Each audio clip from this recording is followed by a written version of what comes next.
Hello, friends. This is our final episode for January 2026. And Crunchiness, we're talking about the different crunchy parts of human design and gene keys and all the ways in which, when you first start to learn about yourself, about who you are, about your definition and your non definition, yourself and your not self, some of the things that can feel like, why is that me? Ugh, I want to be different. Like, ugh. It's very, very enlightening to do a reading for someone or start to incorporate that into the work in any way and start to see where you might be feeling like, I wish I was something different. So I'm Hannah. You know me, Hannah Chapman. Lauren. Hi, friends. Hey, hi, there we go. Lauren is here. And so, yeah, let's dive in. We want to talk about last episode. We really dove into the 3-5 profile because 3-5 is super, super crunchy and tends to be one where people really feel like, why does that have to be my path? And then once you accept that's just part of your life, how beautiful and powerful it really is.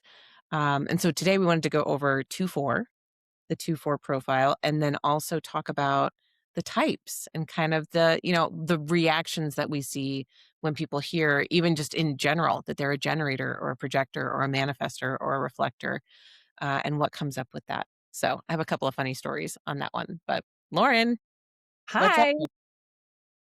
Well, I'm actually really excited about this episode. One, because I think the theme of January for us has been the crunchiness of your design. And the elements, when you first learn them, you kind of have maybe a little bit of apprehension. You maybe have a little bit of, as you said, oh, why does it have to be me? And a lot of that comes with type, but also a lot in profile, right? Profiles can be very, very crunchy.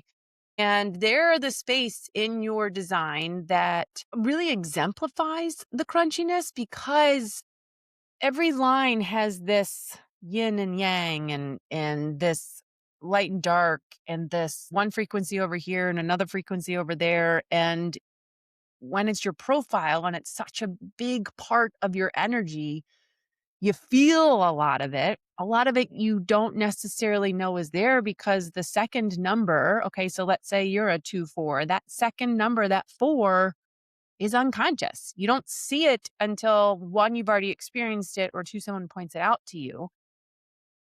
And then the crunchiness of your type, right? Because again, that's another huge part of your energy, right? Everything comes back to your type and the related strategy.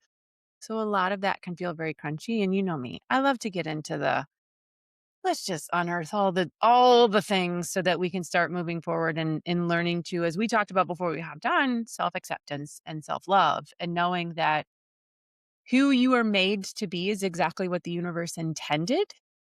And it's a matter of embracing, accepting, and practicing to see what it really means, because not everything is bad, despite the fact in the very beginning, it could feel hard, it could feel crunchy, it could feel like, ugh, I don't want this. Yeah, what just came up for me as you were talking is that, when people find out about their design and start to feel, like have those feelings of like, why, I don't like this. I want to reject that. There's the acceptance of the limitations maybe of that, or how that you're a generator and not a manifester, or a projector and not a generator, whatever it is. There's so much material there. And so sometimes when people outright reject pieces of who they are, if we know that their birth time is correct, like we know that everything is like dialed in, but there's like this like, I don't want that energy. There's a choice to be had there too, right? Like it could be that you're just, if you just 100% don't vibe with it, one, you're allowed to put it away. You don't have to listen. You can be like, that's not for me. I'm not.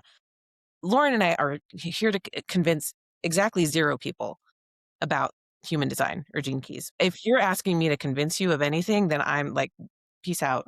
Too soon. Like I'm not here to convince you, because that's not that. I don't feel like that's a good energy to teach from either. If you are like outright rejecting what you're hearing, there's also the invitation to see yourself more clearly, Whether that's through human design or gene keys, it doesn't have to be. But there is definitely something in that there's a piece of your reflection that you're not currently willing to see.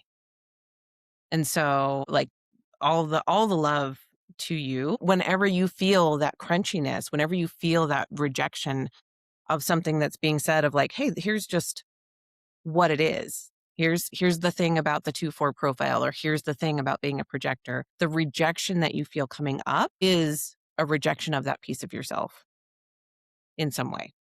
And so that's part of the a big part of the work, and one of the reasons we work the way we do with longer coaching containers and, like, repeat, like, we're gonna talk about this a few different times because it takes time. It takes time to reflect on it and to see how these different pieces of you play out within yourself, with other people, all of that, right? Yeah.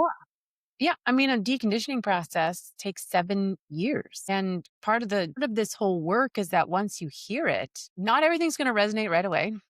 Not everything's going to feel good right away. Not everything is going to work the way it's quote unquote supposed to or intended to work right away. You have to do things in order to really see it. I mean, both the foundation of human design and gene keys is that it's a system. And it's a system that allows you the opportunity to learn what your energy mechanics are, to then understand what your energy mechanics are through experimentation. That's why it takes so long, is because what's happening is that you are truly deconditioning all the way down to the cellular level. And let's say you found human designer G keys when you were 42 years old. I'm just using a divisible number here. That's 6, 7-year cycles of conditioning that you've experienced throughout your life. So it stands to reason logically that once you start, you're not going to unravel 42 years of conditioning overnight. And even those who have been in multiple 7-year cycles, they say that at the end of each of those cycles, something else unlocks, something else shows itself to them through their energy. Quite honestly, I'm pretty excited to reach my 7-year cycle of like, let's do this. Cause I think it'll be right before I turn 50. And for me, not being a 6 line of Chiron isn't necessarily as monumental as it is for you, Hannah, as a 6 line. And we can talk about all that at a later date. But heck yeah, reaching a 7-year cycle. Let's bring it. Let's do it. And then, you can almost see as you get into this kind of stuff year after year, the amount that you unravel. And it's almost as if your energy feels lighter Mhm. in a way, or at least that's been my experience, or that it's, I don't want to use the word easier, but that's the only thing that's coming up, is easier to accept of, yeah, there are some of the gnarly parts of my design. And yeah, okay. That's the frequency coming through. And sometimes the harsher frequency, I'm not say harsher, but the other end of the frequency, the crunchier portion of the frequency shines through. And you're like, oh, okay. I see the necessity of what that means to be a part of my life. Mhm. Yes, and a big double click here on what the shadow shows us in Gene Keys. And we talked about this a little bit in one of our previous episodes, but the shadow is just a vibration of the gift and of the city. It's just different octaves of the same vibration or the same frequency. And we are here in our experience to really feel those frequencies. You don't get to just experience the gift and the city. Nobody gets that because it's not the human experience. It's not real. If you're only walking around in the gift all the time, then you're very likely, like, bypassing, spiritually bypassing, mentally bypassing, emotionally bypassing the things that are actually going on around you, because the shadow will always be present. Just like when you're standing in the sun, your shadow is there, right? It's always with you. It's not something that you destroy. You can't paint over it. You can't, it's like it's there. It's with you all the time because the light itself begets the shadow. And And that so shadow is there for a reason. right. And it's if you reject it outright, you are then again, once again, you're rejecting a piece of yourself, which we definitely have talked about before. So I wanna go to let's go to the 2-4 because we spent a lot of time on the 3-5, and the 2-4 is another interesting one because the lines are the 2 line is the Hermit, and the 4 line is the Opportunist, and having worked with quite a few 2-4s, and also my husband is a 2-4, as well, like, that Hermit line is no joke. I'm a 6-2, so the Hermit line is my unconscious line. And I have to remind myself to chill out. I have to remind myself to hermit sometimes, like, I need that. When the 2 line is front first and foremost, you gotta remind yourself to get out and be with the people. Mhm. Yeah, I'm surrounded by a lot of 2-4s. My son is a 2-4. My sister's a 2-4. A lot of clients that you and I have worked with are 2-4s, and it truly is. Again, every profile has its back and its forth. We'll just call it that, right? It is and it isn't. It's this is isn't and it's that. And to your point, when the 2 is the conscious side, right? So remember, when the first number in your profile is the conscious side, it's who you think you are. It's also a part of who you are, but it's what your mind identifies with. And that hermit, and that think of it, one of the greatest kind of analogies, when you think about each of the 6 lines of the hexagram as portions of a house. And the 1 line is the foundation. It's what obviously the house is built on. The 2 line is if you're inside the house, all of your lights are on, but it's dark outside. So everybody else can see in, and you're projecting out for all of them to see. That's what the 2 line is. You're You're dancing in projecting, the living room. Everyone your blinds are open. and maybe you're naked, right? I mean, that's kinda how it is. The 3 line is you're walking up the stairs, right? It's kind of the connection between the first floor and the second floor, and then the 4th line is the foundation of the second floor. And the 4th, where a hermit or a 2 line is much more, as you said, insulary, kinda in and of themselves. It is in the lower trigram, so it's very much self-absorbed. Then you get to the 4 line, it's all about being social. It's all about being in your network. It's all about being influential among your friends, people you know, people you're close to. And so the crunchiness, whether you're recognizing it or not, or whether you're aware of it or not, is your mind thinks you're a hermit, and your body's like, no, no, no. You gotta be influential and universalize among the people you know. Well, I love the 4 line in the house analogy. The 4 line is out on the balcony, right? So it's like 2nd floor, balcony, speaking to the people. It's out right? So, like, you could like, even just in that analogy, the tension is so palpable because the 2 line is like, "No, I wanna go back and where I feel like nobody's looking at me." But really Yeah. everyone's looking at you. But you feel like you're in your cave by yourself. But then the 4 line is, like, up on the balcony in front of everybody. That's what it's here to be. It's the opportunist, it's also the influencer. It's a huge aspect.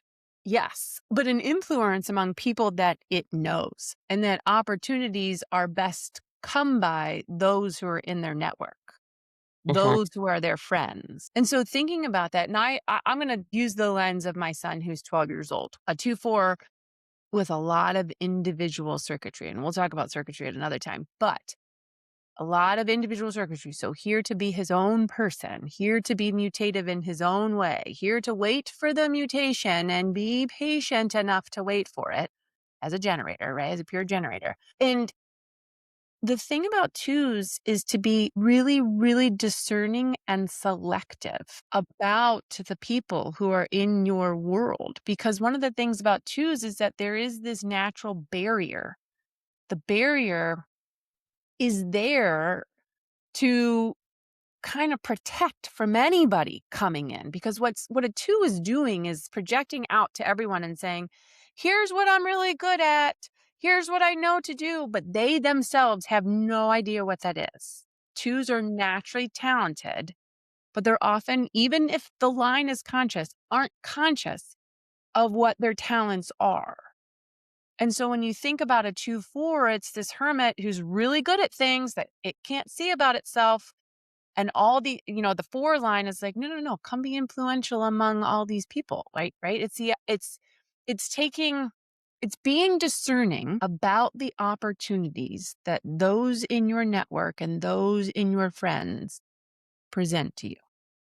Mhm. And that can feel really, really crunchy. Mhm. Oh, yeah. I mean, I think about it I can think about it from the lens of my husband as well, who he's very selective about his circle. And he truly is like not in a mean way, but he's like he has really good friends that he's known for a very long time. And he's like, I don't need more friends. When I'm the networker, and I don't necessarily like to just network just for the sake of networking either, but I do enjoy being around people. I do enjoy meeting new people.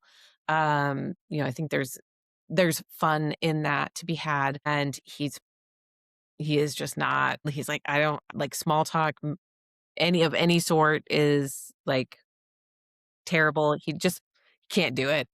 It's like, I don't need more friends. Like, I will sometimes accept a new friend Yeah. when it's brought to me by someone safe. So if I'm like, "Hey, one of my clients, her husband is awesome. You would love him. Why don't you talk to him?" And he's like, "Okay, yeah, that's fine."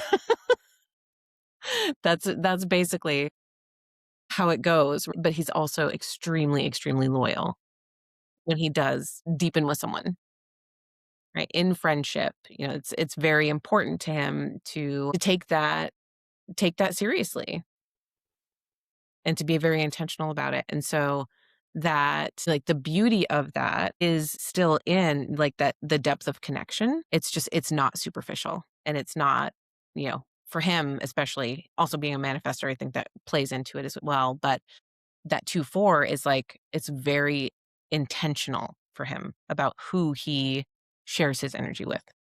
Yeah. And you brought up a great strategy for a 4 is that when they are meeting new people, right? So we talked last week about 5s being influential among strangers. 4s are influential among people they know. So one of the greatest strategies for a 4, think about it in terms of networking or bringing other people into their lives, is they meet people through people they already know. Hmm. Think of that as the opportunity is that you're someone already in your network is presenting this opportunity to you. And as a 2, to be discerning of, am I willing to let that person into my world? And that's what a 2 is all about, right? And that's kind of a 2-4. I'm kind of at the opposite end of the spectrum with my son, who's a 12-year-old, right? 12-year-old who at this point in his life isn't aware or conscious enough that not everybody is here to be his friend. But for him, it's like, be my friend, be my friend, be my friend, be my friend. And it's again, he has a lot of individual circuitry. So an underlying fear point of those who have a lot of individual circuitry is this fear of rejection. And again, it's underlying, it's unconscious, and people who have a lot of individual circuitry probably feel that, may not necessarily know where it comes from. Speaking of crunchiness, when it comes to circuitry, there's one. And it's as a parent of trying to kind of instill in him, again, he has emotional authority. So I have to repeat myself. And over and over and plant the seed of, sweetheart, you're here to actually be very discerning about who you let into your world, to really understand of those of you among your friend groups, and that you don't have to let everyone in. But it's also creating that fine line of, it's not that you're Heisman trophying, pushing people away. It's about, through your energetic lens, is that the right person to let into your world in order to optimize the opportunities they bring to you? Not 12. That's kind of hard to understand. Hell, at 40 something, that's kind of hard to understand, right? As you're learning these things. But, anybody who's a parent to a 2-4 out there, of just recognizing, and again, there's all different things that come into somebody's design, particularly as a child, and your energy as a parent, how you're influencing that, not through any fault of your own, of just recognizing that, again, 2s are here to be discerning. They're very naturally talented. They can't ever really see that. And so it's building this understanding in them that, hey, Your natural barriers serve a purpose. It's all about letting the right people in to find the right opportunities. And oh, by the way, you have a lot of talents that you can't even see, and that you have to learn to trust those talents throughout your life. Well, and with that, with the two line in particular, having people that you trust around you to reflect that back to you. And again, I can use my husband as an example here as well, because like that's been a big journey from um being in music, and he has a bachelor's degree and a master's degree in music performance. And then he switched over to software development. And the thing that I could see as soon as he switched, as soon as even in his very first jobs in software development, is that he was he was grabbing information from other teams and naturally being like, this thing over here is going to break because that team over there needs it to do something different than it's doing. Or they're doing stuff over there that's going to break this over here. And he had this very, like, global idea, or just naturally was, like, working across teams where software developers, typically engineers, kind of have that engineering brain, and they're, like, focused on what I'm doing right now. Does what I'm doing work? Am I doing a good job? Am I creating this thing right? And it's very focused here, now, pinpoint. But he has this global awareness, and so I was him told him so many times, I'm like, "This other people aren't doing that. What you're doing is actually really special and different. Other software developers do not have that view." And after sharing that with him for a couple of years, he let me know how crucial that was, like, how important that had been for me to share, like, "I see this talent in you that you're not even doing consciously. It's just that that's the way that it comes out for you to not be able to ignore," which is great. And but he needed that. He needed me to reflect that back to him. Otherwise, he was kind of just thinking of himself as like, "I'm just a good software developer." Like, "Well, you are there's something else going on here that people like that you I see and I want you to see as well." Yeah. And again, yeah, and I encourage anybody who has their chart in front of them, or has access to their chart, is regardless if you have a 2-4, it is your profile. Go look at your 2 lines in your chart. And if you don't necessarily know what gate they're related to, that's what Hannah and I are here for. You can always sign up and we can give you a little brief overview to support you in starting your journey there. But if you go and look at all your 2 lines, those are likely gifts that others have reflected back to you your entire life. And you're kind of like, yeah, I don't, okay, thank you. I don't see that in my life, or I don't see that in myself. But the more that people kind of reflect that back to you, you can start to see, oh, okay. What just came up was the evidence. You can see the evidence. You maybe can't see Yes. yourself dancing. It's like you're dancing without a mirror. You don't know what the dance looks like. But if you're on stage and someone videotapes it, the evidence is there. You can go back and look and be like, "Oh, damn, that was good." Yeah. Look at me. Right? Or when something comes together in a team because you were the one that spotted, "Hey, here are the issues that I see that could come down the pipe," and then those issues come down the pipe, that's your evidence, right? So it's maybe you I love this prompt that you're giving of like, go look for the 2 lines in your profile and see where they are and look for the evidence of those gifts. Yeah. And here, I'll bring this full circle and look for the crunchiness. So this will take a little bit more analysis from Hannah and me in order to really kind of understand these things. So I'll give you 2 great crunchy evidences in my own profile, or in my design. So while I am a 1-3 profile, the most line activations I have in my chart are 2 lines. So while a 1-3 dictates a lot of my energy, those 2 lines also can't be ignored. So I have 2 very crunchy lines. They can be crunchy lines. So I have 18-2, which is in my unconscious Mars, I believe. And it's the line, 18 is the gate of things that not, or what's already built being spoiled. I'm butchering the language right now. But anyway, line 2 is I'm projecting out that I am a critical bitch unconsciously. So there's this great example in some of the things that I've studied and something I've read is that like as I walk into a room or as my energy comes into my energy is projecting out that I'm going to bring some criticalness to the situation. But the crunchiness there is that energy exists to break down systems that aren't working, break down patterns that are keeping the collective, all of us, from a life of vitality, a life of living well, a life of moving forward in patterns that really work and project into the future. So yes, my energy will project that out and say, oh, here comes Lauren. She's got some critical bitchiness in her voice, which for anybody who knows me, yep, that can come out.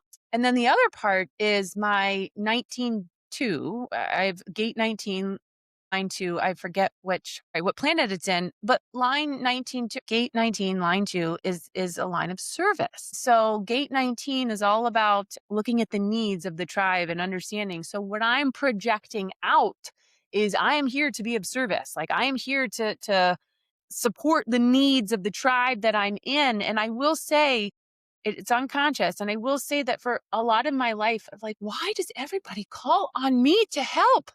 Like sometimes, yes, as a generator, I can respond, and anybody who knows me, like I love to help people. But sometimes, like in the corporate world, I'd be like, okay, why does everyone keep, hey, Lauren, would you mind doing, hey, Lauren?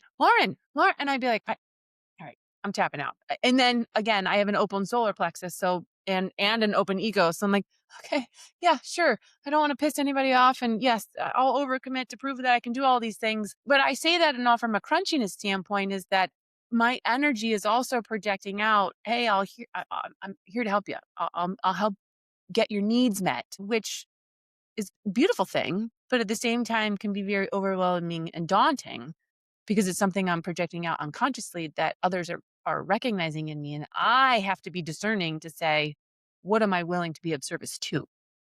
Mhm. Yes, that the importance of then tapping into your type and authority, right? That's the second piece of that. Is this something I am ready, willing, excited to give my energy to? That's your authority. That's where that piece comes from. And I wanted to specify again when you're looking for your two lines, you're not looking for gate 2, that's the first number. You're looking for the point. So if it's 2.6, we're not talking about that one. That's gate 2. We're talking about your 8.2, your 49.2, your 64.2. It's the point 2 at the end. So those are your lines. And one of mine, I have 3. I only have 3 in my whole chart, but 14.2, 814.2 is my my design earth rather. Also I can't remember which one that is, my radiance sphere maybe. Have to look at that. But it's in detriment as well. And that one, the crunchiness there of 14.2, it's called the gate of power skills or gate 14, possession in great measure. And it's in detriment also. So special for me. Yeah, a little extra crunchy to work through. Line 2, the wisdom that investing in expertise brings rewards. But with Mars in detriment, it says the vanity to be one's own best expert. The key to power is doing everything individually. Like, and to think about how many times I have said, just give it to me. Just let me do it. Just let me do it. Just stop what you're doing and just let me do it. Right? Like it just comes out sometimes. And it's really like, okay, you know what? No, I'm not here to do everything. That's not exactly what that means. But it is like the reaction of when things aren't quite moving the way I want them to, my instinct is to take it over and do it all myself. Do you have a different read of that? I think this is a perfect example of everything we've talked about so far of something seeming crunchy at the very beginning, but also expanding your understanding of the language. So that last line of repeat it again. It says the key to power is doing everything individually. Okay. At once, admittedly, when I have and I have analyzed each other's charts to the nth degree. Wonder And when I originally read that, I thought, I don't know what that means. I couldn't wrap my brain around it because who, knowing you and knowing who you are, but this is where about expanding your language. So when you think about individuality in terms of human design, individuality comes with keynotes of empowering, of mutation, of adaptation. And while because 14 is coming from your sacral, it's there to be in response to something.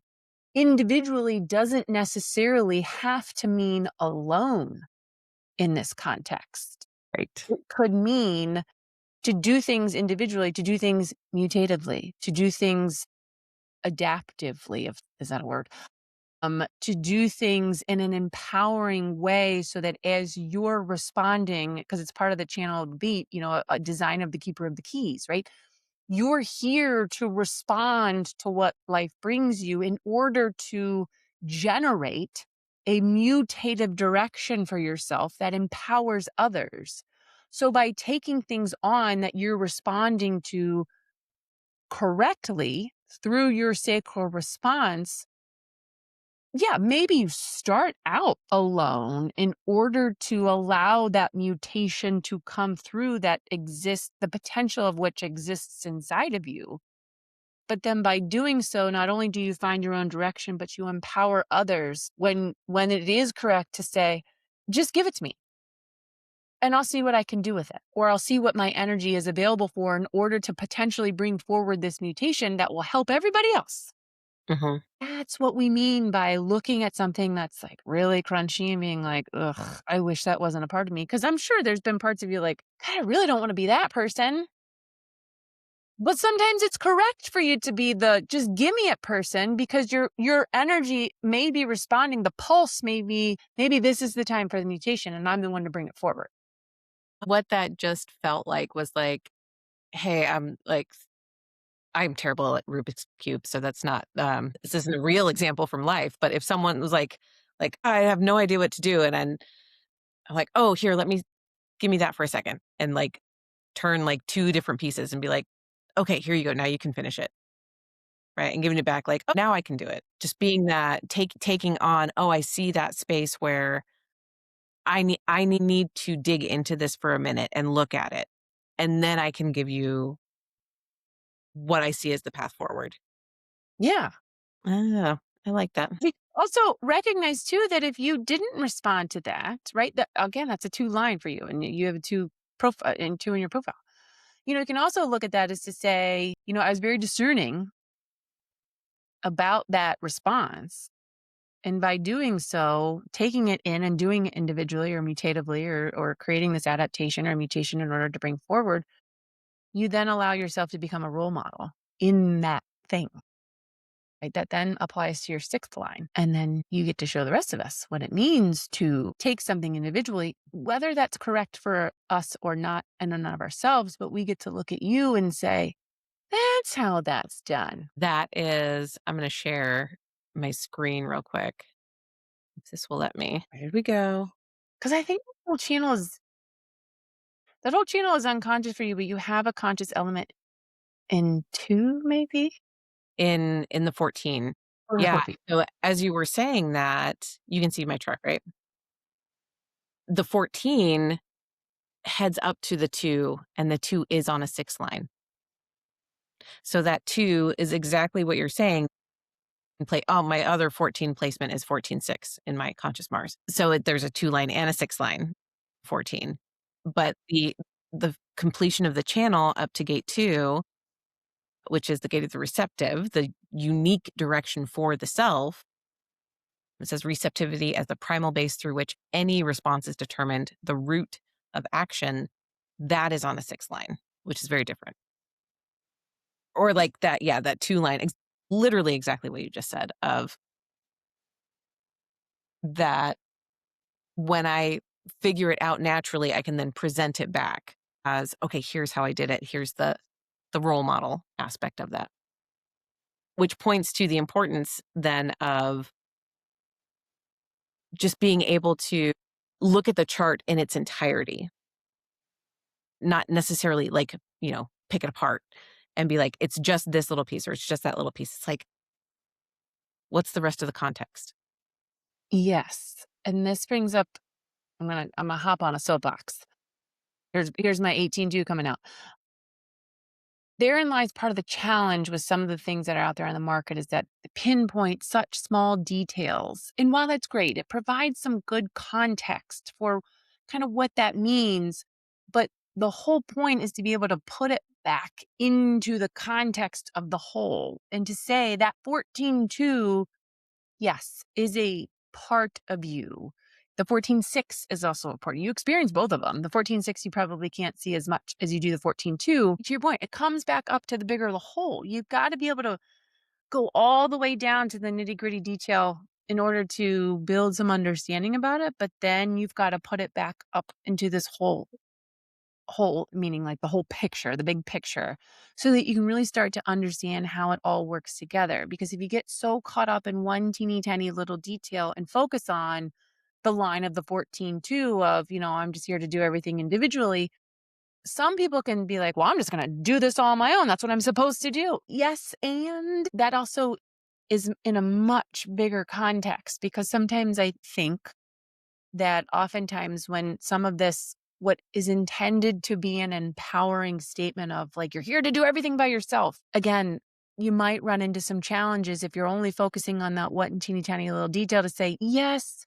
however, maybe not. And maybe that's why you continue to get stuck because you're trying to hold on to this like I'm so empowering or I'm so empowered to do this all on my own. And then you get to it, and you're like, well, this doesn't really work. Well, it doesn't really work because you got to see the bigger picture. Hmm. Yeah, you have to put it in the context of who you are, all the other aspects. Again, I'm a 6'2" rather than a 2'4", and I just wanted to mention that as well, that it's like even someone else who has a very similar, maybe another sacral manifesting generator with similar circuitry, like all of that could be the same, but if they're a 2'4" instead of my 6'2", they're gonna show up very differently in Yes. the world. Yes. Very differently. And a strategy for a 4 and, kind of putting it in the context of a business, right? As an entrepreneur, as a very successful person who has built this business, when it comes to relationships, any relationship in your life, established as a friend first, and especially as a 2-4, being discerning of who you bring into your business, whether it is a partner, whether it is an employee, whether it is whatever, of ensuring that that person starts as a friend. That's a hard one too, I think, for entrepreneurs to maybe hear at first. Or there are a lot of stories here, and I've experienced this even with on the financial planning side and whatnot. The like you don't mix friends and business. And that's kind of like the overarching. Well, I'm not going to say that like 100% because there's two camps. There's the camp that says you don't mix personal and business.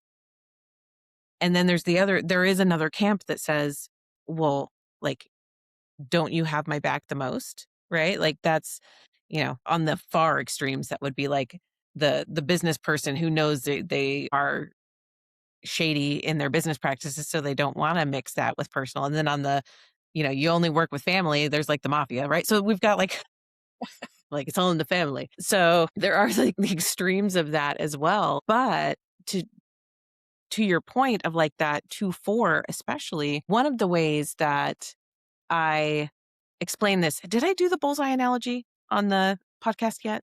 Do you remember? If you have, it's not registering, but it's never hurt to repeat. So, Okay. So if you've heard this before, and if you're a client with a 4 line, I've probably told you this before, but the way that I give the invitation that I give to my 2-4s, my 4-6s, my 4-1s, anyone, especially with that 4 line in their profile, is to see themselves as the center of a bullseye. So you've got a target, right? It's got the bullseye at the center, and then you've got the rings outside of it. You are the bullseye as the 4 line person. You have a circle around you. That immediate circle, the very first one, is your close circle. the people that you know, you love, you trust, your friends, your family, if they're supportive and part of your business, right? Like it's different for everyone, but that first circle are the people that you trust. It could also be like if you have, like I have established client bases with people that I truly love. Those clients are part of that one first circle for me. The easiest way for you to navigate through business and to get new clients and to, you know, share a new offering, whatever that is to have your first circle reach out to their circle. So that second circle and reach out to that second circle and say, hey, Lauren's doing this thing. Like, I love her. I know her really well. I think it's going to be an awesome event. Do you want to come? And like bring people in from that second circle in to meet you. So referrals are clearly that's an easy way to say that as well. Like word of mouth referrals are really important, but it's not the only way that that energy can work. It can be, hey, like I'm doing this thing. Do you have a friend that you think would really benefit that you could, you could invite them to? That's another really powerful way for someone with a 4 line in their profile to work with their energy so that it again, you're going with the river rather than trying to swim upstream. How does that resonate for you? Absolutely. So, personally speaking, I only have 2 4 lines in my entire profile. So, it's kind of an energy that it's hard Slightly to foreign.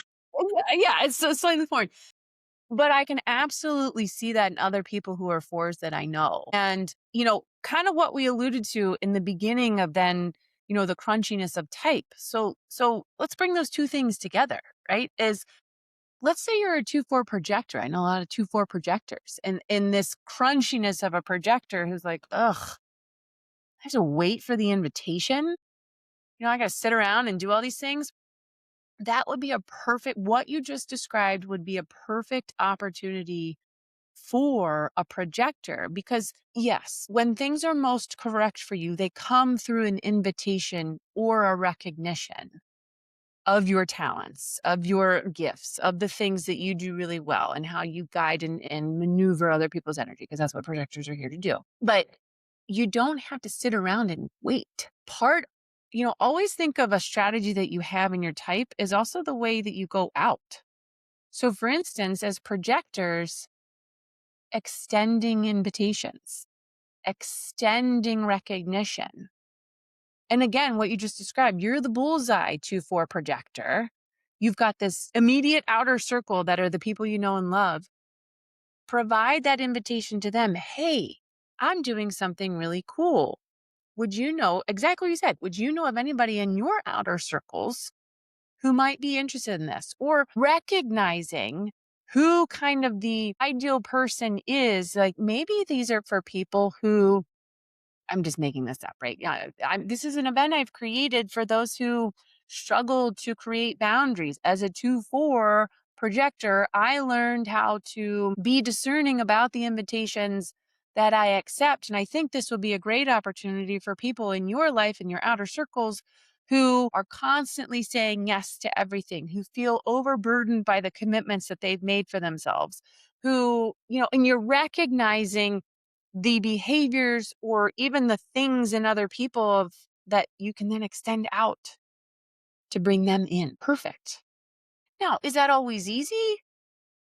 No, but it's also an experiment. Hmm. Once you learn that you're here to be influential among the people you know, that doesn't mean you can't bring more people in. It simply means that you've got to go through the people that you know to bring more people in and to be comfortable with your own type and strategy and playing with what that means for you. Now, obviously, you and I cannot completely resonate with being a projector because we are generators. Hmm. However, there are more projector channels in the body graph than there are anything else. So all of us have some invitation that we're waiting for in some respects. Oh my gosh. Yes. So we Yeah. can resonate a little bit to that. Well, and I can, to your point, I can really, really resonate actually. With the channel of surrender is a projected channel, correct? And that one's very prominent in my chart. And that channel of surrender also, again, colloquially or uh, lovingly also called the channel of the entrepreneur. It is, you know, the gate of 44 coming to meet with no preconditions, and then the gate 26, taming power of the small. Did I get those right? I think so. Yes. I think I friggin' nailed it. But that channel, right? While it says, I know how to bring people together, and then on the other side says, I know what the tribe needs in order to stay solvent, basically, what's going to keep everyone afloat, it has to be recognized. If I go around, pushing myself into doors, like, hey, this is what I do, come join me. Hey, this is what I do, come join me. Hey, this is what I do, come join me. And push that energy, it does not land. Like, it really does not work.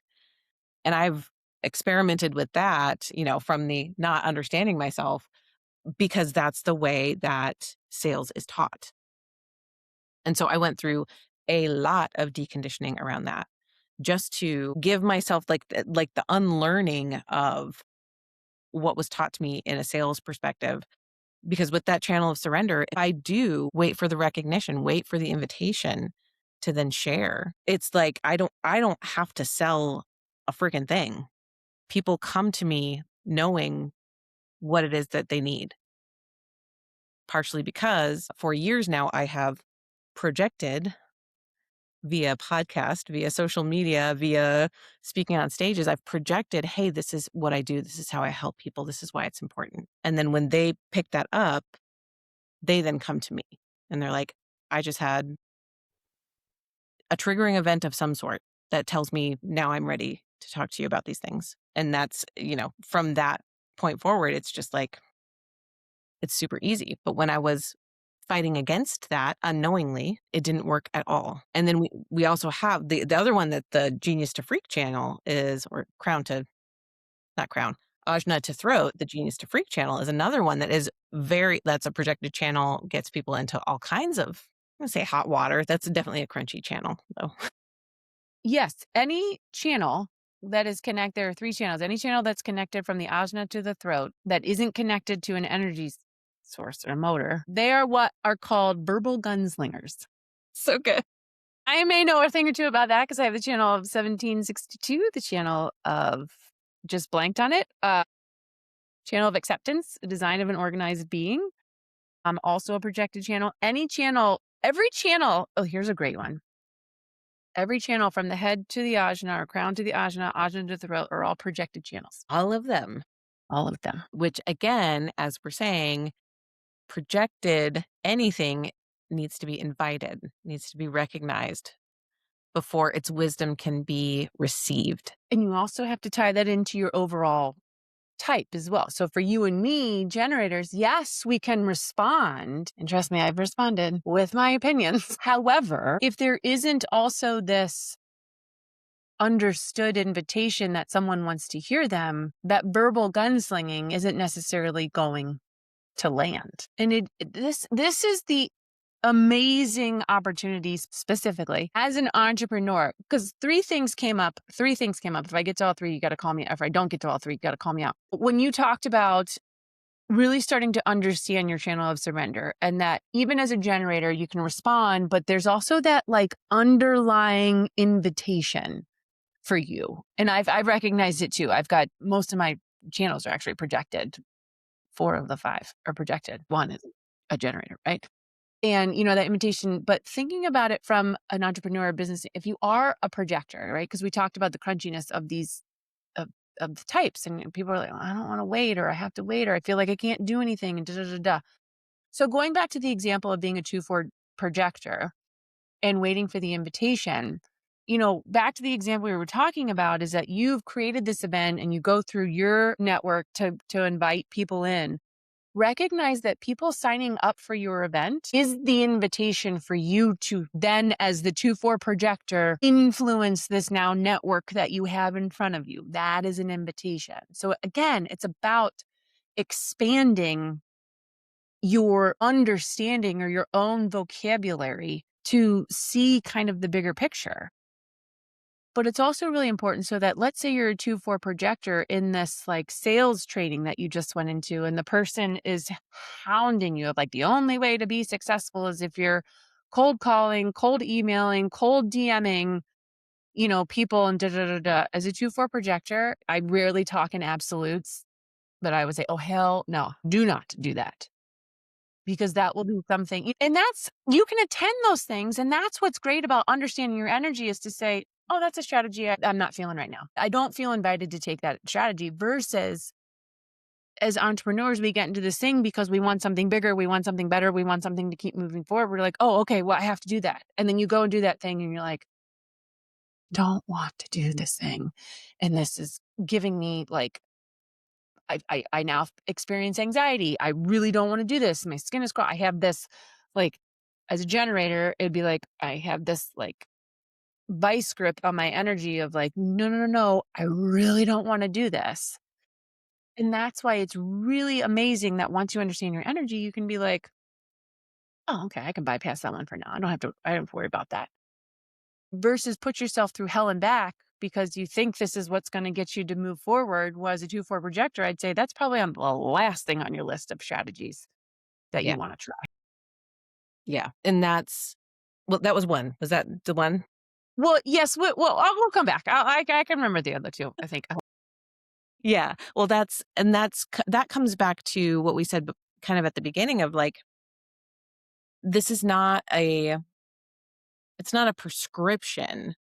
Your energy is not like, this is exactly how you get rich. This is exactly how you make money. This is exactly who you're supposed to work with.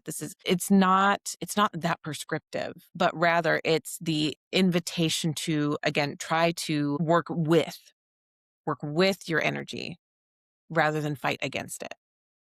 And so to exactly to that point, right? So that's like for a 2-4, again, anyone with a 4 line in their profile, a 2-4 is going to be a little different from a 4-6, different from a 4-1, right? But that bullseye analogy, if you have a 4 in your profile, that bullseye analogy is for you. And then it shifts a little bit depending on the other aspects that are present. So like a 4-6, that's that 6, that role model is like you need to be speaking from your experience.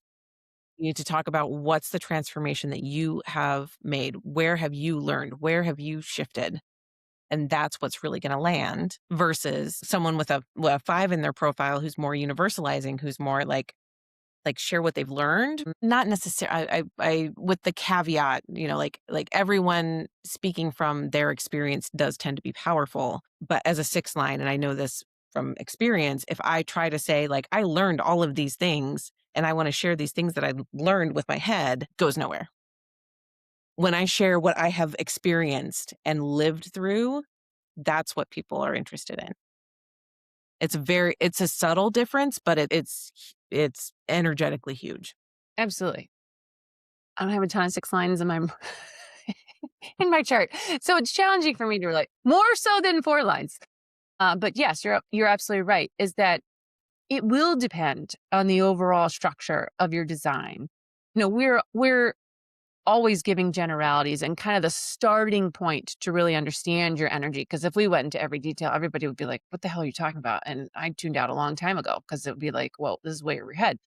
But that's why we do what we do. Is that for those who are ready, willing, and wanting to go see themselves at the next level, then yeah, we're gonna go really deep and we're gonna show you what this is like. And show you what it means to be every part of who you are, Yeah. crunchiness and all.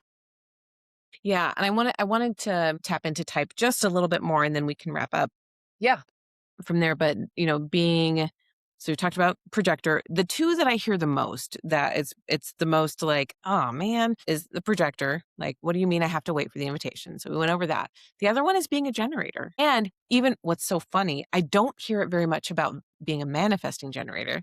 I hear it more about being a pure generator. It's so interesting. So from that lens, generator types are about 70% of the population. So we are a lot, but they split almost down the middle. I think manifesting generators are like 34% and generators are 36, right? So we're kind of half and half. It was such a funny example. It was so cute. So I did a kind of a read down for someone who thought he was a manifesting generator. And when I pulled his chart, because he had pulled his chart for 9 p.m. instead of 9 a.m. So the 9 p.m. chart said a manifesting generator, but his birth time was actually 9 a.m. I was like, oh, so you're actually a pure generator. And he said, oh man, it's like, I'm so disappointed. Whenever I meet other people that are manifesting generators, we always high five. I was like, oh my God, that's so true. It's so silly. But I totally resonate with that, where it's like, I don't know, we think we're, super special somehow. Well, you are super special. There is that. And I can relate to that. I remember getting my first reading. And once I understood kind of what the four types were after I got out and started doing my own little investigation, my one line went haywire. I was very disappointed that I was not a manifester of, you mean to tell me I can't just go do what I want to do and I've got to sit and wait to respond to what life brings me? It's kind of the same thing as waiting for the invitation. They're not completely dissimilar. But once I kind of got past that and was like, okay, I start to see the value and what it means to be in response, and then kind of going over my life, certain instances that were really high and things that really resonated with me. I was like, "Oh, okay, I can see where the response came from that." But then my next level of deconditioning was being annoyed and pissed off and frustrated that I wasn't a manifesting generator of, I have one gate away from being a manifesting generator. Actually, and we'll talk about this next February or next month in February when we talk about relationships, is the idea of being a split definition, which you and I both are. And the two gates that would bridge my split, I just need one or the other. I don't need both.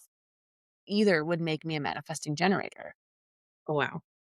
And once I understood that, I started to understand my conditioning more. Mm, This urge, this pull, this holy shit, I'm broken because I'm not a manifesting generator. And we'll talk about that more next month. But I know now that when I start to feel this, well, if I could just build the skills or be busy doing this, then I'd be able to turn everything into that I want and I would get anything that I want. And I was like, well, no, okay, that's my mind telling. But yes, you are correct in terms of pure generators. That was my experience of like, God, all right. Well, I don't have that manifesting potential at any point in my life. So what the hell do I do now? Though, once I got even further in my journey, I was once asked as a part of my training of like, what would you change about your design? Like, we were given the opportunity to answer that question. And I almost said, I was going through it and I almost said, well, if I just had gate 20, everything would be perfect. And then I thought, no, no, no, no, no. It's perfect exactly as it is because I get to experience gate 20 from all different people, all 6 lines. I get to see what that looks like. I get to experience it from their energy. And the same with gate 16. It's like, no, no, no. mhm. I'm supposed to meet people who can bring the skills and bring the busyness or bring the contemplation or bring what it means to be in the now, even more so than I already am. And I just get to sit back and let life bring me what it needs to bring me, and I get to respond or I don't. And I bring both of those. Yep.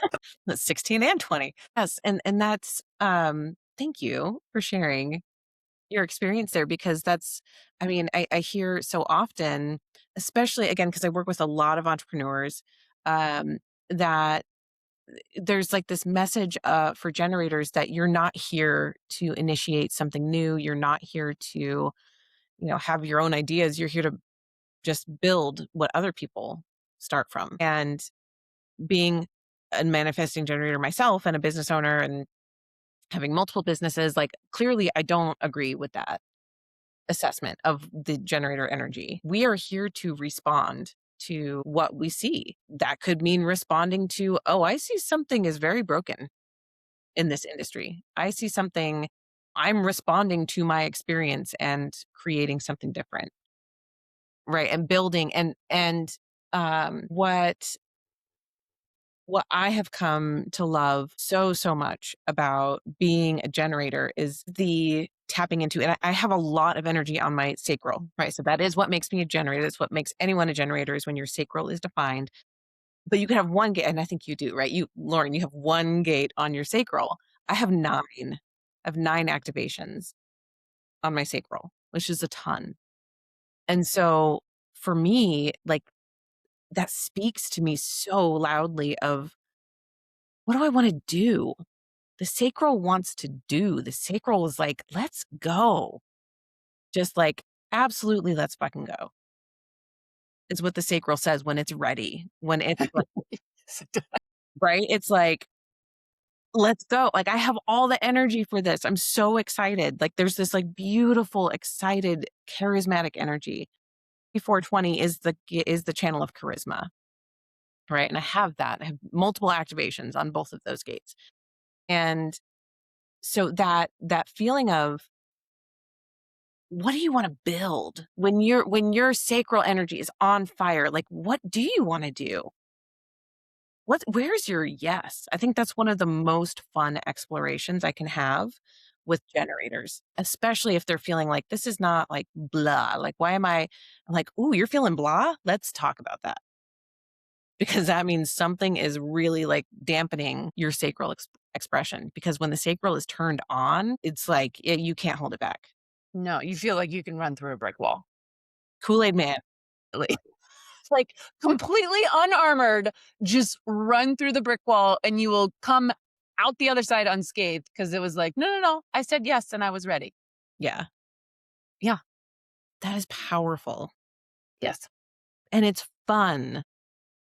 It's fun to be able to unleash that sacral energy. And I want to like say even literally in our relationship, you and me and Lauren, of bringing Lauren into Expansive CEO, I built it with help from a couple of, other people in different ways, but it was mostly me. I was carrying all of it. And the moment that I said, Lauren, you want to join me? You want to build with me? The energy is exponential. It's not like Lauren plus Hannah.